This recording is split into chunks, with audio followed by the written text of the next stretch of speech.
আসসালামু আলাইকুম ওয়া রাহমাতুল্লাহি ওয়া বারাকাতুহু।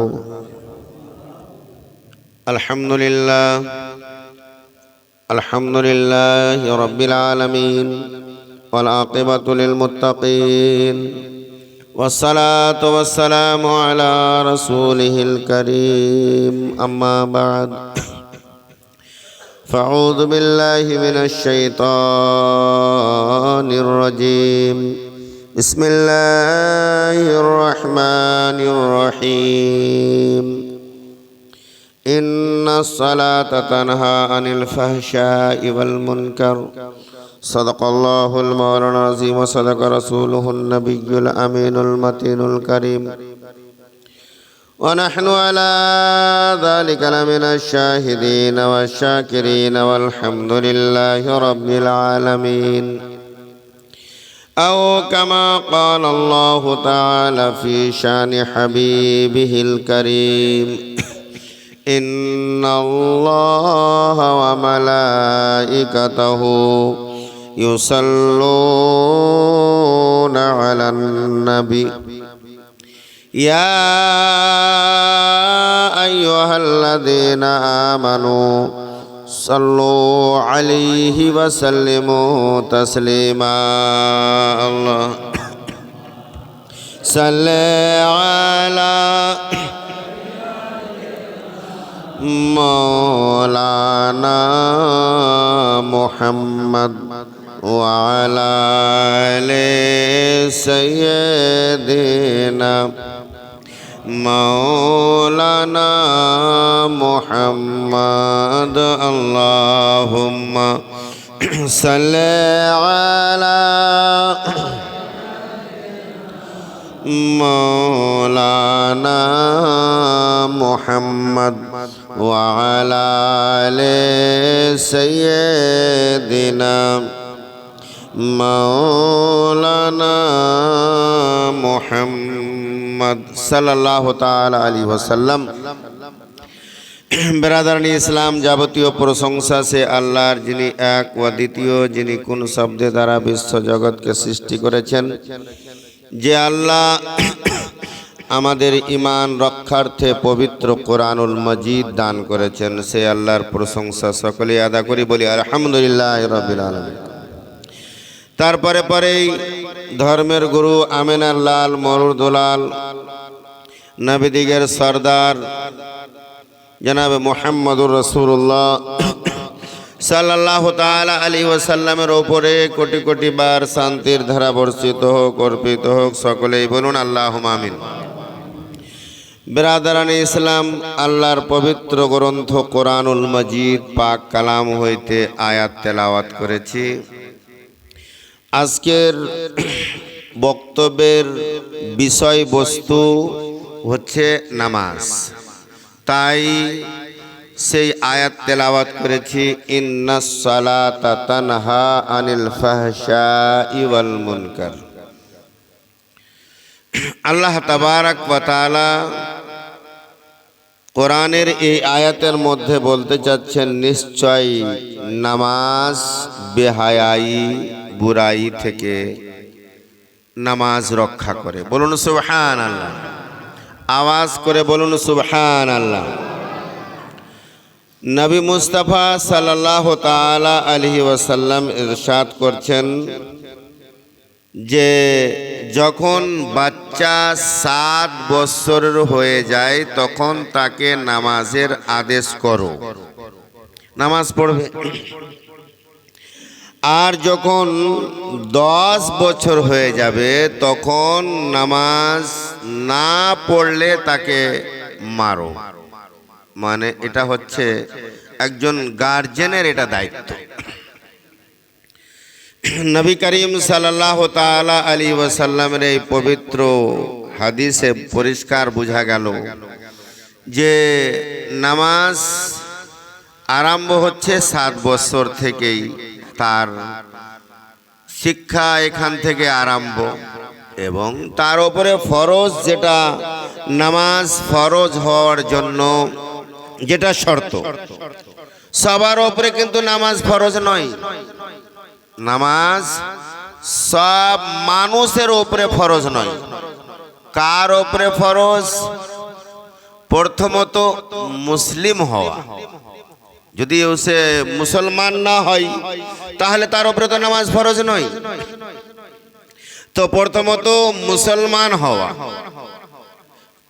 আর প্রত্যেক মুসলমানের উপরেও নামাজ ফরজ নয়। তার জন্য কি শর্ত আছে? বালিগ হওয়া, সাবালেগ হবে, তারপরে তার উপরে নামাজ ফরজ। প্রত্যেক বালিগের উপরেও নামাজ ফরজ নয়। তার সাথে সাথে তৃতীয় শর্ত হচ্ছে আকিল হওয়া। আকাল যেন থাকে, ব্রেন থাকে, বুদ্ধি থাকে, যেন পাগল না হয়। পাগল যদি হয়, মুসলমান আছে, সে সাবালেগ আছে, কিন্তু তার উপরে নামাজ ফরজ নয়, যেহেতু আকাল নয়, আকাল নেই, জ্ঞান নেই, পাগলের উপরে নামাজ ফরজ নয়। মুসলমান, আকিল, বালিগ, এই তিনটা শর্ত। তাহলে মুসলমান যারা এবং আকিল বালিগ যারা, তাদের উপরে নামাজ ফরজ। আল্লাহু আকবার। নবী মুস্তাফা সাল্লাল্লাহু তাআলা আলাইহি ওয়াসাল্লামের এই আদেশ অনুযায়ী আমাকে 7 বছর থেকে আদেশ করতে হবে। 10 বছরে তাকে নামাজের না পড়লে তার করা দিয়ে দেওয়ার জন্য, ছেড়ে দেওয়ার জন্য তাকে প্রহার করতে হবে। নবী মুস্তাফা সাল্লাল্লাহু তাআলা আলাইহি ওয়াসাল্লামের আইন যদি অমান্য করি, তাহলে গার্জেন হিসাবে যতটুকু আমার করণীয় এই পর্যন্ত করলাম না, এবার আগে চলে যাওয়ার পরে যখন ও নামাজ পড়লো না, কাল কিয়ামতের দিন সে যদি আল্লাহর দরবারে দ্বারস্থ হয়, আল্লাহ আমি নামাজ পড়িনি, এটা তো আমার একটা দোষ আছেই, কিন্তু এর ওপরে আমার এই গুনাহগার হওয়ার ওপরে, নামাজ তারক করার কারণের মধ্যে আমার বাবারও কিছু হিস্সা আছে। যদি ছোটবেলা থেকে আমার আব্বা আদেশ করতেন, 10 বছর হলেও প্রহার করতেন, তাহলে হয়তো আমি বেনামাজি হতাম না। তখন তার গার্জেন হিসেবে, জিম্মেদার হিসাবে তাকেও কিন্তু সেই প্রশ্নের উত্তর দিতে হবে। সেদিন উত্তর না দিয়ে বাঁচাও নেই। তো নামাজ যদি নামাজি পড়ে, তাহলে তাকে মুসিবত থেকে, বালা থেকে আল্লাহ পরিত্রাণ দেয়। অনেকেই কোনো বাহানা করে কাজকর্মের। হযরতে সাইয়্যিদুনা ঈসা রুহুল্লাহ আলা নবিয়ানা আলাইহিস সালাতু ওয়াস তাসলিমের জামানায় একজন মহিলা, সে কিন্তু নামাজ আদা করত, নামাজ পড়তো, টাইম হলে নামাজ পড়তো। এমন সময়, এমন মুহূর্ত এসছে যে তান্নুর, সেখানে রুটি লাগিয়েছে। তান্নুরটা হয়তো সবাই বুঝতে পারবে না, আমাদেরকে চুলা আছে, মানে যেটা রুটি একটা তান্নুরে দিয়ে পাঠায়, নান রুটি বলে না, এটার তান্দুরি রুটি, সেটাকে নিচে দিয়ে দিতে হয়, টাইমের মধ্যেই খুলতে হবে, না হলে জ্বলে যাবে। এই মহিলাটা তান্নুরে রুটি লাগিয়ে দিয়ে নামাজ পড়তে আরম্ভ করে দিয়েছে। তো শয়তান কি করেছে? শয়তান তখন একটা অন্য মহিলার আকৃতি ভেসে, শয়তানের এটা পাওয়ার আছে, শক্তি আল্লাহ দিয়েছে যে আকৃতি ধারণ করতে পারে। তো একটা মহিলার আকৃতি ধারণ করার পরে এই মহিলাকে বলছে, এই নামাজ পড়ছো, তুমি যেটা রুটি তান্নুরে লাগিয়েছো সেটা তো পড়ে গেল। মহিলা কিন্তু অন্যদিকে আর ধ্যান দেয় না, রুটি জ্বলে যাক, কিন্তু আমি নামাজ শেষ না করার পর্যন্ত ওই রুটির দিকে ধ্যান দিবই না, নামাজ পড়তে আছে। এই শয়তান মনে করলো কি নামাজ থেকে তো, রুটি জ্বলা থেকে তো একে বাঁচানো গেল না, ছাড়ানো গেল না নামাজ। তখন তার বাচ্চা দুটা ওখানেই খেলাধুলা করছিল। তখন এই মহিলা, যেটা শয়তান মহিলা আকৃতি ধারণ করেছে, ওর দুটা বাচ্চাকে ধরে ওই তান্নুরে ফেলে দিয়েছে। দেখো এবার তোমার বাচ্চাকে বাঁচাইতে গিয়ে তো তুমি নামাজ ছাড়বে। তথাপিও সেই মহিলা কিন্তু সেদিকে আর ধ্যান দিচ্ছে না। হঠাৎ তার স্বামী আসছে, আর আশ্চর্য দেখছে, তার দুটা ছেলে তান্নুরে যে শয়তান ফেলেছিল সেটা মানে তান্নুরের মধ্যেই খেলাধুলা করছে, বলুন না সুবহানাল্লাহ। আগুন জ্বালাতে পারেনি এই মহিলার কারণে, মহিলার ইবাদতের কারণে আল্লাহ ওই আগুনের মধ্যেও তার সন্তানকে রক্ষা করেছে, সুবহানাল্লাহ। এই পূর্ণ ঘটনা তাকে যখন সে দেখলো তখন হযরত ঈসা নবী আলাইহিস সালাতু ওয়াস তাসলিমের নিকটে গিয়ে বলছে, হুজুর এই অবস্থা দেখলাম। তার স্বামী বলছে, তার স্ত্রীকে ডেকে বলছে যে তোমার এমন কোন কর্ম যার ফলে এই কারামাতটা দেখতে পাওয়া গেল, আশ্চর্য ঘটনাটা। বলছে হুজুর নামাজের সময় হলে আমি নামাজ আদায় করি, ওযুটা ভঙ্গ হয়ে গেলে ওযু করি আর নামাজ আদায় করতে আরম্ভ করি। তো এখান থেকে বুঝলাম যে নামাজিকে এই মুসিবত থেকে বাঁচালো, যে তার শয়তানকে পোড়ানো থেকে বাঁচালো, রুটি জ্বালা থেকে বাঁচালো এই নামাজ। একটা দল ডাকু মানে ডাকাতি করার জন্য একজন মালদারের বাড়িতে ডাকাতি করতে গিয়েছে, কিন্তু বাড়ির মালিক জেগে যাওয়াই কিন্তু এরা পালাতে আরম্ভ করেছে। চিল্লাবার কারণে গ্রামের লোক তার পিছে, ডাকুদের পিছে ধাওয়া করেছে, খুব দৌড়ছে। ডাকুরাও খুব দূরে আছে, এরা কিন্তু পিছন দিক থেকে ধাওয়া করছে, দৌড়ছে। দেখছে ডাকুরা সামনে একটি মসজিদে গিয়ে এমনি চট করে ঢুকে নামাজিরা যেভাবে নামাজ অবস্থায় বসে ঠিক ওভাবে বসে গেছে। ওরা নামাজ অবস্থায় বসে গেছে।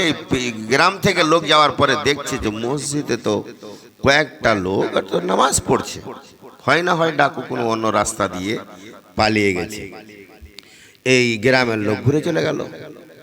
তখন ঘুরে যাওয়ার পরে কিছুক্ষণ পরে ডাকু বলছে যে আমরা তো নামাজ পড়িনি, নামাজের নিয়মে নামাজের ঢাঁচায় শুধু মসজিদে বসেছিলাম, যার ফলে এই মুসিবত থেকে, না হলে তো আমরা ধরা পড়ে যেতাম।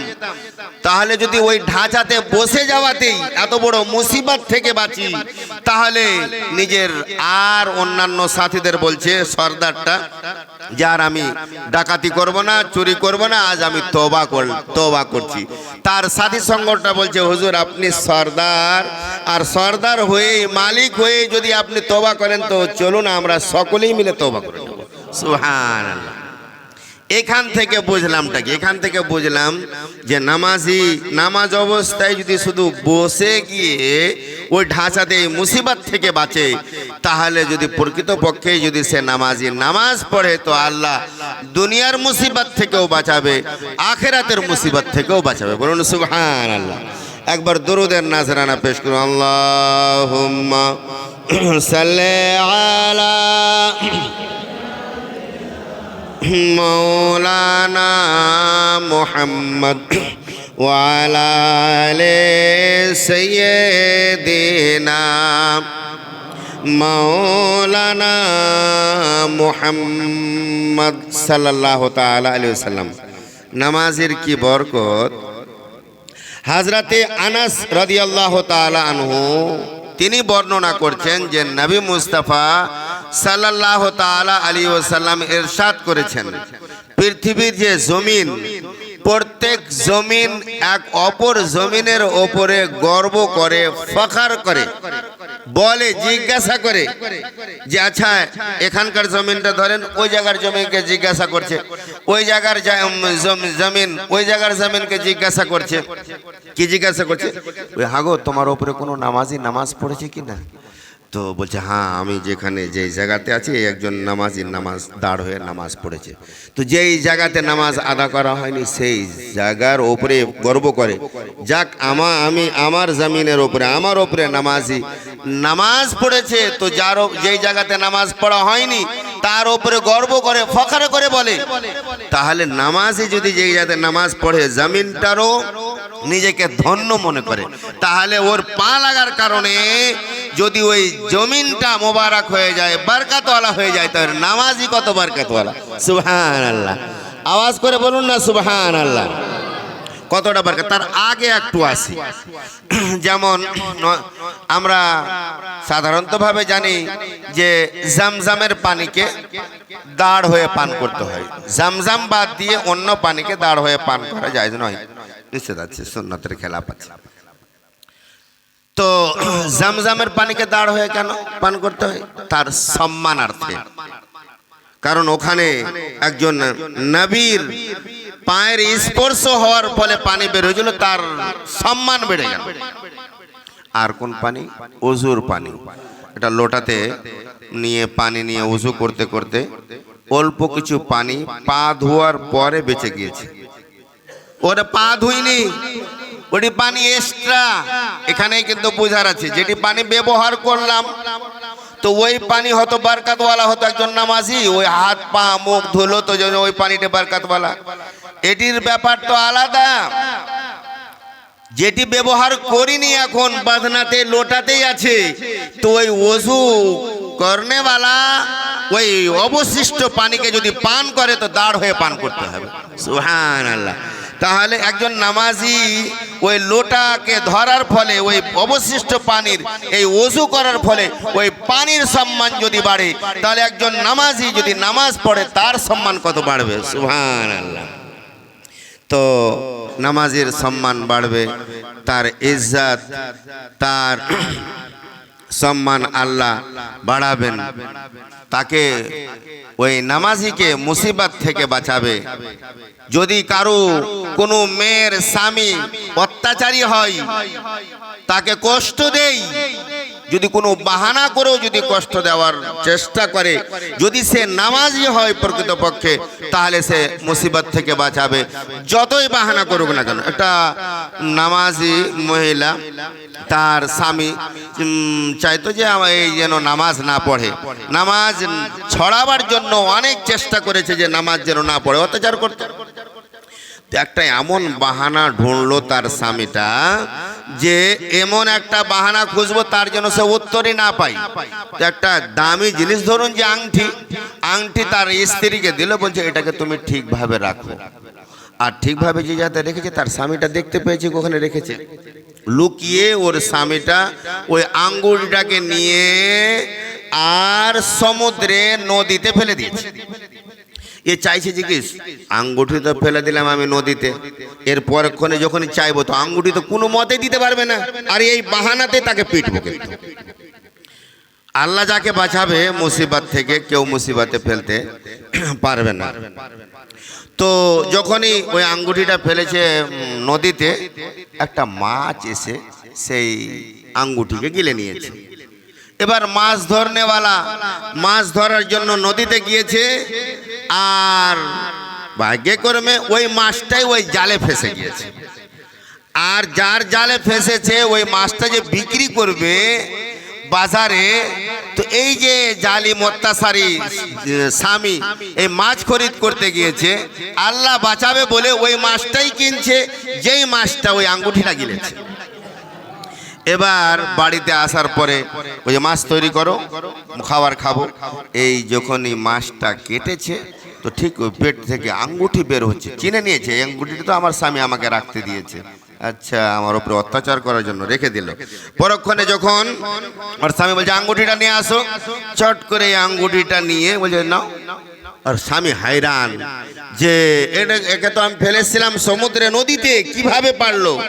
তো এই যে কারামাত, এই বুজরুগি একে বাঁচালো একমাত্র নামাজ। বলুন সুবহানাল্লাহ। আল্লাহ তাবারক ওয়া তাআলা আমাদের প্রত্যেককে যেন নামাজি বানিয়ে দেন। সকলে বলুন আল্লাহুম্মা আমিন। আর মসজিদে নূরফুল না নাম, নূরফুল মসজিদে 500 টাকা দান দিয়েছে। আল্লাহ তাবারক ওয়া তাআলা এ দানকে যেন কবুল করেন। সকলে বলুন আল্লাহুম্মা আমিন।